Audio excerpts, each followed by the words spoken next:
mentre va instal·lant i per anar fent guanyar temps, aprofitaré per presentar el Juan Requejo Liberal, que és un consultor de planificació basat a Sevilla, és el CEO, el president, més ben dit, d'Arenal Grupo Consultor, AT Clave, és economista, geògraf, és una persona que ha assessorat en l'àmbit de la planificació i gestió del turisme múltiples organismes internacionals, diferents ministeris espanyols, governs de països, organismes multilaterals, comunitats autònomes.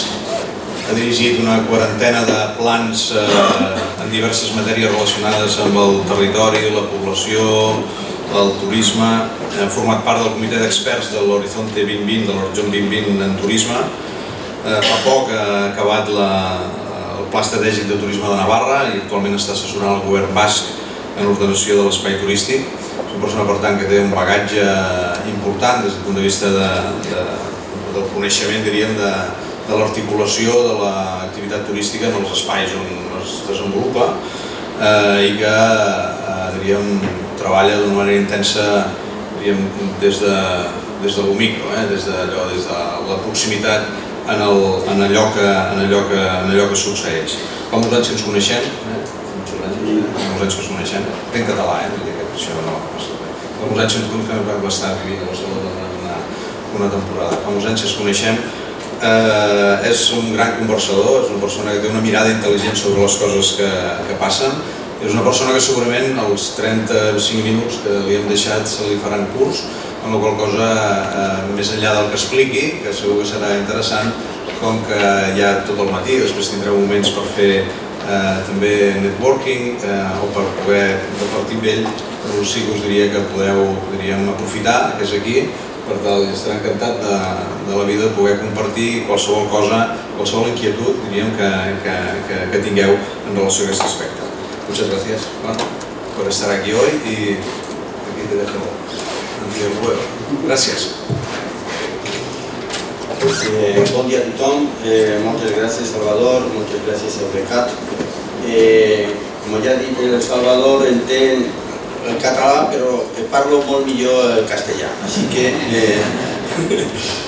haremos esto. Sí que pido por favor que a lo largo de la mañana cualquier persona que quiera dirigirse a mí y prefiera hablar en catalán, ya sé que hay ese reflejo de ser cuidadoso con la persona que escucha, pero a mí me gusta escuchar el catalán, así que por favor, si son capaces, háblenme en catalán, que lo agradezco de manera muy clara. Bueno, yo efectivamente, cuando recibí esta invitación de Eurecat a través de Sara, Jordi en el correo y Salvador, que hablé con él, me pareció muy interesante y muy provocadora. Tengo que decir que en cierta medida me dejó desconcertado, porque debido al material que voy generando en los distintos trabajos, en distintos espacios y continentes, tengo muy claro, muy a flor de piel, la crítica, la denuncia, la identificación inmediata de lo que no funciona, casi a veces hasta rabia de por qué hacemos las cosas de una manera que no nos permite optimizar un potencial que está tan claro y que todos les damos vueltas y me llevan los demonios. Digo, pero si es que está aquí el recurso, sabemos cómo se hace, ¿por qué no somos capaces de sacarlo adelante? ¿No? Teóricamente está abajo, me tengo que acercar más a lo mejor. Como soy bajito me subo. Gracias. Entonces, claro, toda esa visión que además, debido a mi trayectoria, que tengo la fortuna y el mucho interés en ser transdisciplinar, he podido trabajar en temas de energía, en temas de movilidad, hago planeamiento urbanístico, hago ordenación del territorio y he hecho bastante planificación y gestión del turismo, con lo cual ese aspecto que es un mal frecuente del confinamiento del turismo a una parte diferenciada y aislada de la gestión pública o de la visión social, en mi caso, está resuelta y trascendida por mi lugar donde habito desde el punto de vista intelectual y profesional. Como digo, todo este marco hace que cualquier cuestión que tenga que ver con la puesta en claro de cómo el modelo inmobiliario nos está arrasando, cómo se está apropiando el valor inmobiliario de un valor que es de mucho mayor trascendencia e importancia social y económica, que es el turismo concebido como estructura productiva con inversión y retorno, no con construcción, venta y generación de un balance de flujos negativo para el territorio. Esa sustitución es básica, porque no solamente ya es una cuestión que ha tenido una importancia tremenda en todo el litoral mediterráneo, sino que ahora ha entrado de manera letal en los centros de las ciudades a través de las plataformas y el vuelo de bajo precio. Y está reproduciendo el mismo modelo, pero con diferentes elementos, ¿no? Y entonces, efectivamente, eso es lo que directamente, en el momento que se me aprieta cualquier tecla, me sale, boing, salen los problemas del transporte aéreo, los problemas y la pregunta, el planteamiento que se hace en estas jornadas, como dije al principio, me descoloca y me provoca al mismo tiempo. Voy a hacer lo que pueda porque la petición era que trajera experiencias relacionadas con esta pregunta. Lo digo desde el principio, que yo sepa, no tenemos casi experiencia en esto. Ni nosotros, ni nadie que yo haya podido conocer, o el barrido que he podido hacer estos días. He llamado por teléfono, he mirado, no sé si conocen una cosa que se llama Internet, que tiene...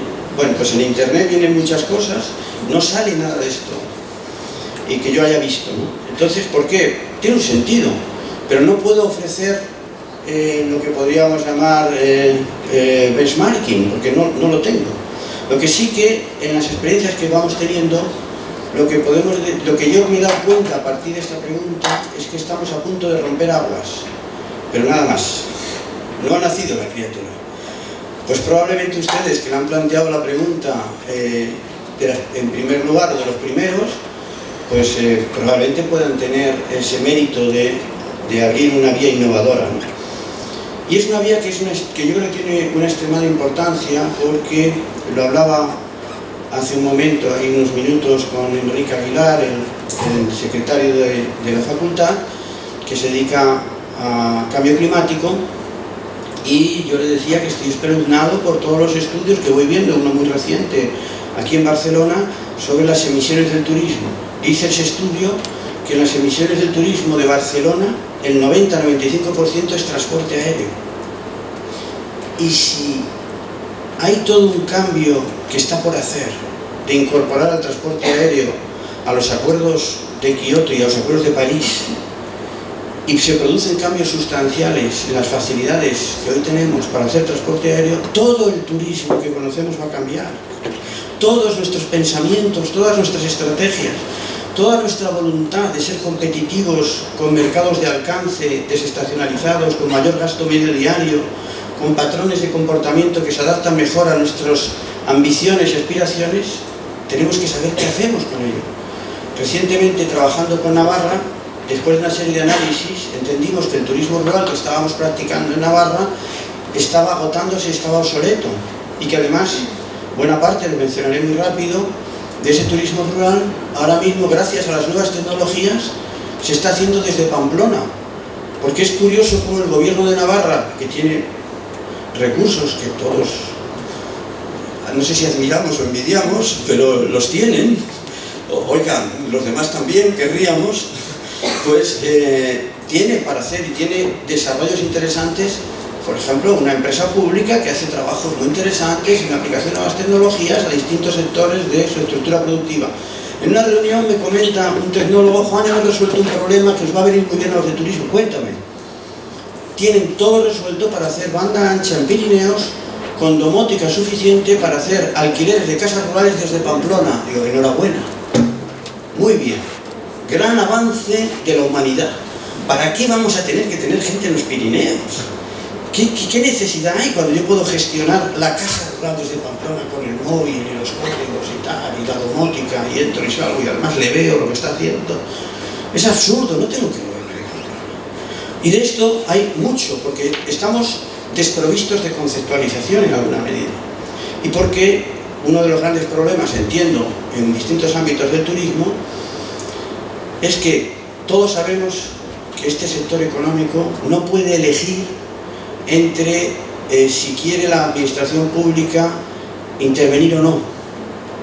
Se puede elegir en industria, en turismo no, porque en la producción turística siempre hay ingredientes en el producto que son de origen y gestión pública, siempre.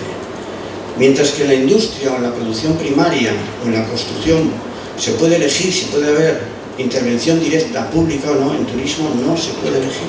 Siempre tiene que estar presente la administración pública en la producción, no en la regulación, no en la promoción genérica, sino en la producción. Razón por la cual, una vez que todo esto está en duda y que está cuestionándose, es muy interesante pensar cómo optimizamos el capital territorial para hacer el turismo que más nos conviene, para optimizarlo. No solamente entender el capital territorial para pedirle al turismo mal practicado que por favor no nos haga daño, no nos contamine, no nos agote recursos no renovables.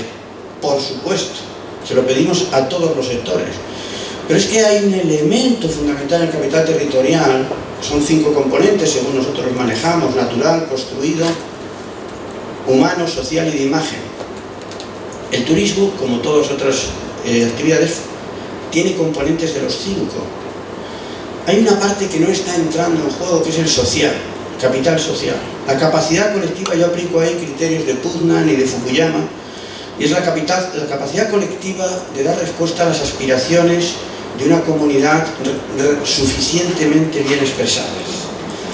¿Qué quiere decir? Que en el turismo estamos metiendo el capital social exclusivamente en la organización de entidades como los patronatos, como asociaciones. Es poco. Lo han puesto ustedes de manifiesto. Tenemos mucho potencial, muchas capacidades para hacer. ¿Por qué?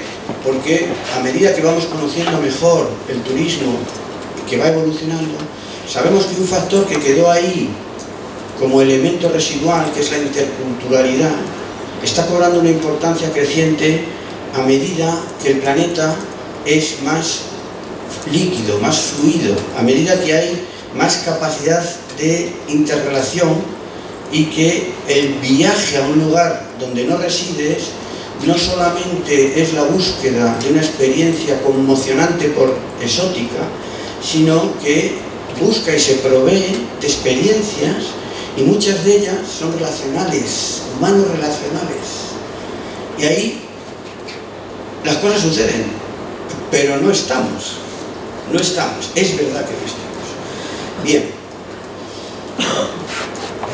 Hay una forma de ver el turismo a partir de esto que es muy interesante y que nosotros nos lo hemos encontrado cuando tenemos que hacer planificación urbanística o territorial. Ahora estamos en el País Vasco trabajando con esto. Resulta que te das cuenta que cuando haces planificación urbanística haces una reflexión completa de lo que la gente necesita, la función en el territorio, dónde vive, cómo se mueve, el espacio relacional, dónde van los niños, dónde van los médicos, todo.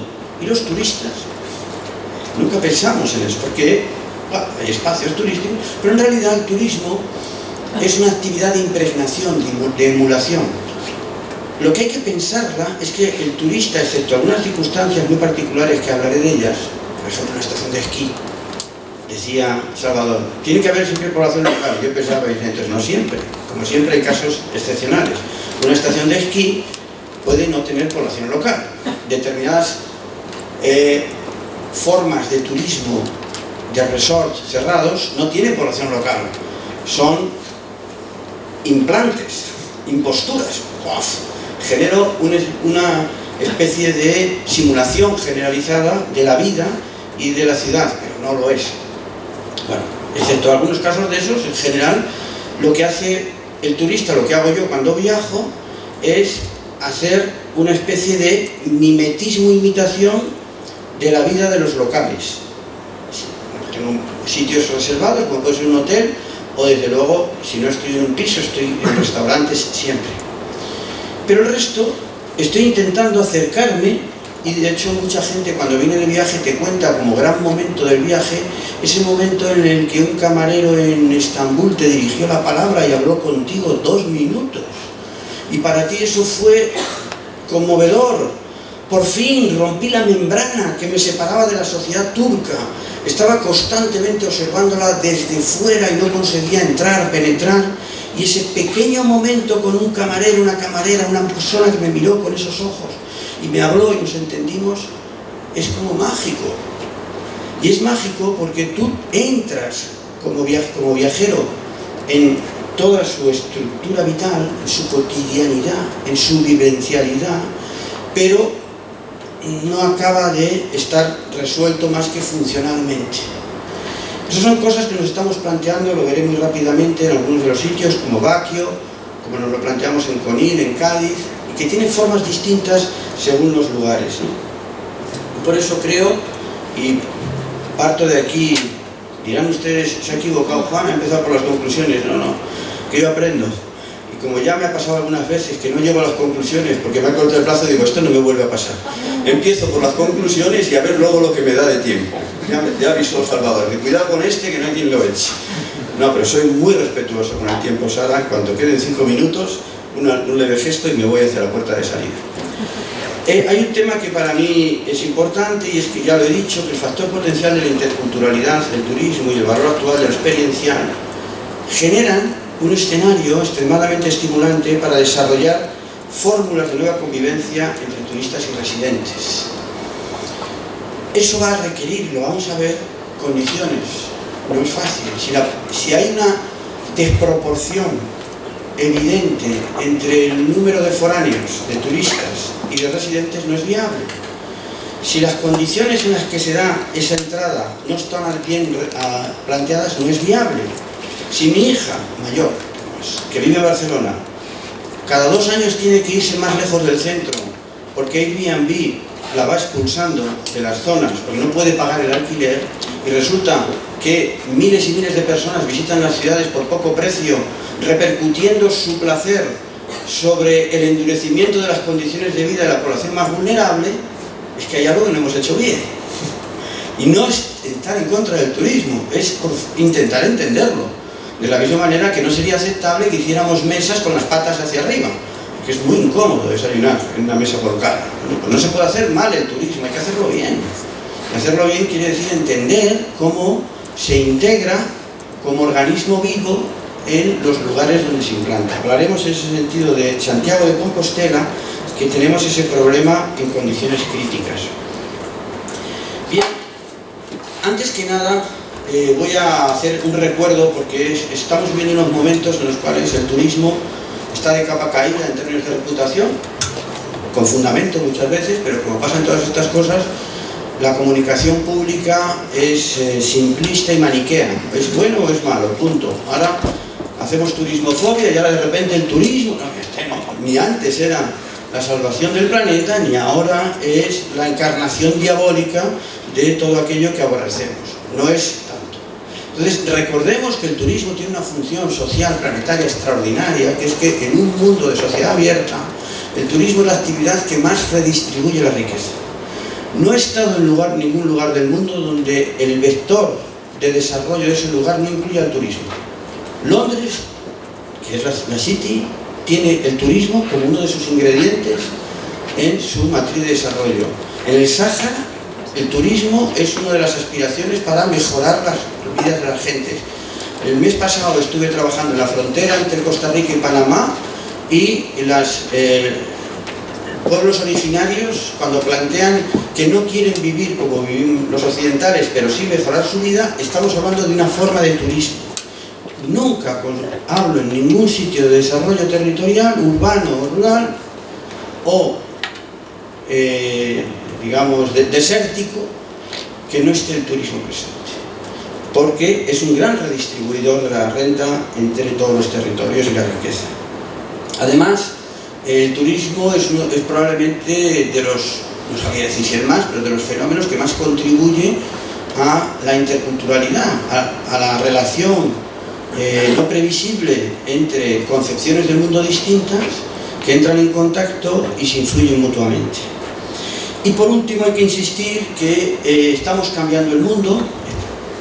Soy optimista incorregible y pienso que los grandes males que vinieron de un diseño inadecuado de la sociedad urbano-industrial y de servicios actual, uno de los elementos que está contribuyendo a cambiarlo es que volvemos a meter al territorio en la ecuación productiva. Esto que era básico en la sociedad agraria tradicional, el territorio no era todo, era mamapacha. El territorio era todo. La gente era muy lista, muy inteligente porque comprendía fenómenos complejos y orgánicos, complejos en el sentido de Edgar Morin, y por tanto no predecibles, y desarrollaban formas de conocimiento locales, no válidas universalmente, porque cada territorio es único y tiene sus procesos, y el conocimiento había ido desarrollando la capacidad de entenderlo y manejarlo. Todo eso lo abandonamos, porque McDonald's puede estar en cualquier parte del mundo, porque Zara es una forma universal de proveer vestimenta, porque todas las fórmulas de construcción se universalizan. Y ahora decimos, vamos a ver, esto hay que pararlo. No tenemos energía para seguir manteniendo este modelo de validez universal. Tenemos que recuperar al territorio como fundamento del entendimiento de los modelos óptimos en cada lugar. Y por tanto, el turismo, que se basa en un buen entendimiento del capital territorial, en algunos casos, en otros no, es probablemente cuando yo pienso, a ver, ¿qué hacemos? Un turismo bien hecho va a contribuir eficazmente a ese tipo de condiciones. ¿Y qué le pido al turismo como actividad de interés general y estratégico? Primero, que genere empleo estable y de calidad. Si el turismo finalmente es un turismo donde está todo mecanizado y donde tanto los establecimientos reglados como el alojamiento en inmuebles residenciales no genera empleo, tenemos un problema. No digo que no sea rentable, no digo que la presión sea por ahí, pero eso, nuestro problema, y es un problema empresarial, no es exclusivamente tal, es que no estamos cayendo en la trampa conocida de quedarnos viviendo en una relación de competitividad basada en calidad-precio. Cuando lo sabemos perfectamente, si tú quieres tener una buena salud empresarial, tienes que irte a una competitividad basada en diferenciación de producto. Y para hacer una diferenciación de producto, el tema no es procurar competir en costes laborales, sino diferenciar tu producto. Y para diferenciar un producto se me ocurren inmediatamente tres factores. La naturaleza siempre es distinta en cada lugar. Si la entiendo bien y no la agredo, es un elemento de diferenciación extraordinario. La cultura, todas las culturas son únicas. Entiéndalas usted, no las banalice, no las convierta en Disney, y sabrá cómo interesar a mucha gente. Tercera, la integración social, la relación social. Si tú tienes la experiencia con una persona en Estambul, ese producto es diferente porque nunca va a ser igual a cuando vas a Finlandia o cuando vas a Cádiz. Nunca. Este tercero está ausente totalmente. En los dos primeros ha habido desarrollos. En el tercero es el que digo de repente, es que ahí no estamos trabajando. Por tanto, si yo quiero hacer turismo, porque quiero generar empleo estable y de calidad. Y porque las empresas, el mejor sitio para vivir como competitividad es la diferenciación de producto, no la competencia en precios. Entendiendo perfectamente las dificultades que hay para sacar las empresas adelante en el esquema en el que están. Por supuesto que lo entiendo y lo comparto y lo sufro. Pero por favor, elevemos la mirada, intentemos salir de allí. Segundo, el turismo tiene que generar ingresos públicos. A mí esas formas de turismo veraniego, de alquileres de casas que no pagan impuestos, no me gustan nada. Los alquileres en Santiago de Compostela de viviendas que no pagan impuestos no me gustan nada, porque están empobreciendo al resto de la población local. Porque el dinero que hay para el confort y el bienestar de los compostelanos es determinado. Y si el balance con el turismo es negativo, y hemos hecho cálculos que así lo demuestran, quiere decir que los compostelanos, el resto, tienen menos dinero disponible para atender a sus necesidades. En Conil de la Frontera nos pasa lo mismo. Luego, necesitamos modelos donde la contribución del turismo a los ingresos públicos, por lo menos en nivel igual a los gastos que genera, estén garantizadas.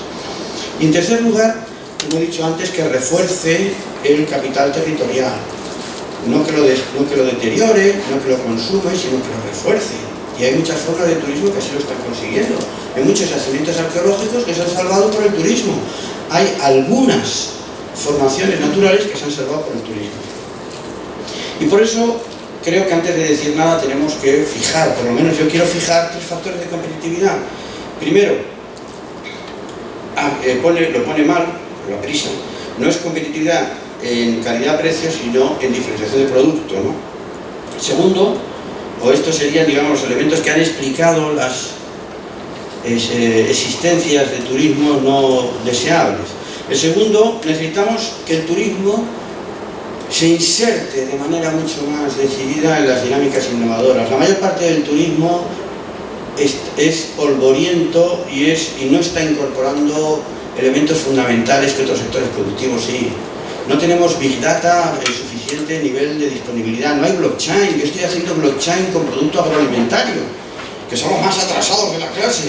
¿Y cuánta gente está haciendo comercialización directa, productor-consumidor con blockchain? Y está ya disponible, o sea, se puede hacer. ¿Cuántos estamos haciendo formas de organización flexibles y adaptadas que ya han sido desarrolladas en otros sectores?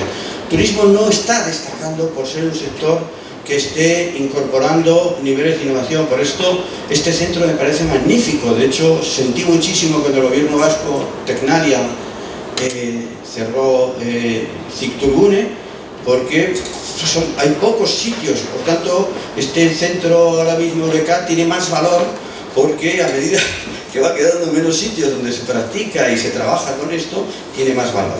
Y el tercer elemento es la sinergia de la gestión y la producción. Antes decía que el turismo es público-privado por naturaleza, pero es que hacer un buen turismo requiere que haya una gran empresa, y eso es malo porque genera condiciones de producción no muy deseables, y que la mayor parte de las grandes empresas van de cabeza calidad-precio, son muy pocas las que van a diferenciación de producto, y lo que nos interesa son desarrollos de estructura productiva basada en la cooperación empresarial y la cooperación público-privada. Y eso implica desarrollar mucho más sinergias en la gestión de una producción. No se acaba de dar. Yo miro los productos, ¿no? Producto no esa terminología que se ha implantado por ahí de que el producto Sevilla. Yo pregunto, ¿cuánto cuesta comprar Sevilla? Dice, no, bueno, entonces no lo llames producto, porque el producto es un conjunto de servicios con una calidad comprometida y a un precio conocido. 3 días en Sevilla, ¿cuánto cuesta? 700 euros y te doy esto. Eso es un producto. En productos en los que uno pueda leer, entender, interpretar que el territorio ha conseguido organizar sus diferentes ingredientes, entender al consumidor al que se dirige, porque no tiene nada que ver venderle a los alemanes que a los británicos, no es lo mismo. Con los alemanes, determinado segmento tienes que meterle todas las emisiones GEI que lleva tu producto. Tienes que asegurarles un montón de cosas. A los británicos les tienes sin cuidado. Luego, depende de quién te estés dirigiendo, tus recursos los organizas de una manera y de otra. Hay poco en esto. Hay que trabajar más en eso porque realmente nos la jugamos ahí. Bien, efectivamente hay toda una visión que no voy a desarrollar, mientras que otros sectores tienen más o menos delimitada su actividad en la CENAE, cada vez menos, porque la industria ha roto sus membranas y ahora mismo está muy integrada con los servicios, ya no sabemos dónde empieza uno y otro, pero en turismo siempre has pasado esto. Solo considerábamos turismo la hostelería, ¿viste? Gran error. Ni son todos los que están, ni están todos los que son. Pero cantidad de estudios dicen oferta, ¡pum!, y te cascan la hostelería. No solamente los hoteles, sino que te cascan bares y restaurantes. La mayor parte de los bares y restaurantes no viven del turismo. Su facturación es con los residentes locales. Hay algunos que combinan uno y otro, y hay algunos que solo son turistas. Pero ese trabajo no está desarrollado. Y si no tenemos un sistema de conocimiento y de desarrollo, la mayor parte de las agencias de viaje hoy son emisoras, no son receptoras. Y agencias de viaje entran, vamos, inmediatamente. Oferta de turismo, agencia de viaje. Pues eso lo que hacen es vender los viajes hacia afuera, etc., ¿no? ¿Qué decide el turismo? Bueno, pues todo esto, esta constelación turística que hay que intentar entender, el planteamiento que están haciendo ustedes en la jornada de hoy es que hay que meterle un elemento superpuesto que es el espacio de convivencia de residencias turísticas. Desde el punto de vista del análisis siempre nos ha creado muchos problemas esta delimitación de actividades, no tenemos estadísticas para trabajarlo, pero hay que complicarlo más o menos. Lo que hay que hacer es relacionar que toda esta estructura productiva es compartida y es convivida entre residentes y turistas. Y entonces eso cambia las cosas, porque abandono esa visión compartimentada y empiezo a pensar de una manera abierta. Bien, vamos a hablar de experiencias concretas. Este es un municipio de la provincia de Cádiz, Conil de la Frontera. Es muy, yo pienso que muy atractivo, sobre todo tiene muchos visitantes vascos, también hay bastantes catalanes que tienen querencia, por supuesto madrileños que están en todos lados, y que duda cabe por su proximidad sevillanos, a los que se aborrece especialmente, situación que me coloca en una posición difícil, porque yo vivo en Sevilla, nadie podría decir que si soy sevillano o no, pero en Andalucía, allá donde me mueva, soy aborrecido por sevillanos.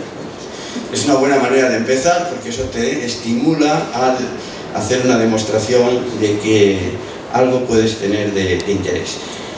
Con Conil de la Frontera llevamos trabajando muchos años. Cuando empezamos a trabajar había un solo hotel profesional, se llamaba El Flamenco, tenía 80 plazas y tenía una dirección muy interesante, muy activa, y conseguía traer alemanes en primavera. El resto del pueblo vivía de los veraneantes. Los veraneantes eran fundamentalmente sevillanos y madrileños en aquel momento, y una buena parte del pueblo tenía viviendas, una o dos, no había un gran propietario.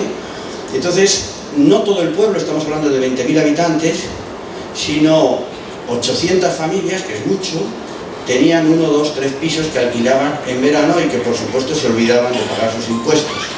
Y además, pues el trabajo que generaban pues es muy poco, porque es limpiar el piso cuando cambia el usuario, cada semana, cada 2 semanas. Y en verano el trabajo se generaba más en bares y en restaurantes en condiciones precarias, con muy poco contrato con seguridad social, porque la gente solo trabajaba mes y medio y decía no, a mí no, a la seguridad social no lo des nada, dámelo a mí, que lo necesito todo, con lo cual eran contratos que no generan derechos sociales, y eso es problemático para ellos y para el resto de la sociedad.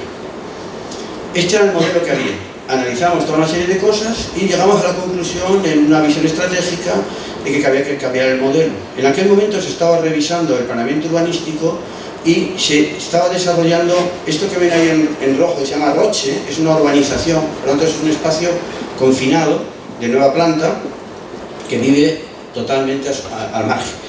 Pero se desarrolló y se planteó que el modelo de Conil iba a ser un modelo de desarrollo de capacidad alojativa integrado en la trama urbana y residencial, y local.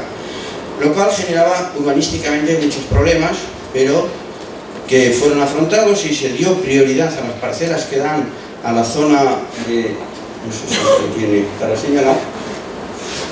Esta zona que se llama Fuente del Gallo, con unos acantilados, con unas vistas preciosas, y se les dio prioridad a los hoteles allí, con una trama vinculada a la estructura urbana, para que se viviera con ello.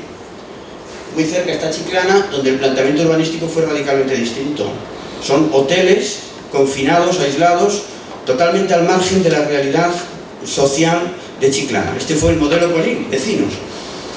Que tuvimos serios problemas con la población. La población decía que lo que querían eran los pisos, porque es lo nuestro. Van a venir los hoteles y los hoteles no son nuestros. Son inversores que no son de aquí, y van a venir a trabajar gente con 2 idiomas, con 3 idiomas que no son de aquí, y a nosotros nos van a quedar solamente las que hay. Y entonces esto no lo queremos. Entonces hubo grandes rechazos, estuvimos discutiendo mucho tiempo, asambleas, y finalmente en una asamblea se aprobó este modelo. En esa asamblea yo fui un poco sucio, porque dije que me acababa de llegar un telegrama del Ayuntamiento de Madrid por el cual se declaraba a Conil municipio de valor preferente, no sé cuántos, porque el Ayuntamiento de Madrid había entendido que, teniendo Conil de la Frontera una renta per cápita manifiestamente inferior a la de Madrid, la gente era tan generosa que subvencionaban parte de las vacaciones de los madrileños. Claro, se montó ahí un escándalo y tal, pero ¿qué dice usted? ¿Pero cuándo ha sido eso? ¿Cómo ha pasado tal cosa? Bueno, es la realidad de las cifras. Las vacaciones de los madrileños nos están costando del presupuesto del ayuntamiento tanto. Los ingresos del ayuntamiento como consecuencia del veraneo son estos. Hay un balance negativo. Están ustedes pagando parte de las vacaciones de los madrileños. Oiga, una medalla, ya está, ¿no? Entonces, bueno, eso empezó a generar todo un debate potente en los bares, que es donde fundamentalmente se resuelven estas cosas. Ustedes preguntan, ¿cómo conseguir la participación? Buenos hígados, hay que aguantar bastante en el bar, procurar marcharse el último siempre, y seguir hablando con el último que se queda, perdón, y usted antes de... Y entonces avanza, si no, no. Las tecnologías, yo las nuevas no las conozco muy bien, esto es CONIL, este es el tipo de cosa, y ahora hay un modelo con peligros. Uno de los problemas que ha habido es que el casco histórico se ha perdido, ha sido el empuje Airbnb, porque antes vivía la gente, dado que la presión de verano no era suficiente. Airbnb ha puesto en el mercado la posibilidad de alquilar en primavera y otoño y ha expulsado a los residentes del casco histórico. Hemos perdido un ingrediente fundamental. Entonces hemos puesto en marcha un programa que se llama Revita CONIL.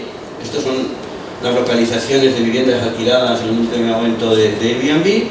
Y esto se me ha colgado, esto es Baquio, ahora lo comentamos. Bueno, lo que quería decir es que con financiación EDUSI hemos puesto en marcha y otros programas. En el casco histórico de CONIL, un programa Revita CONIL, en el cual hemos comprado vivienda tradicional, la hemos readecuado para usos de residentes jóvenes que trabajan en el patio, que vamos, en el coworking, que tienen un local, no es que sea al aire libre, y tal, y bueno, desarrollando toda una actividad clásicamente urbanística para reforzar la atracción del casco, porque se nos está corrompiendo el modelo.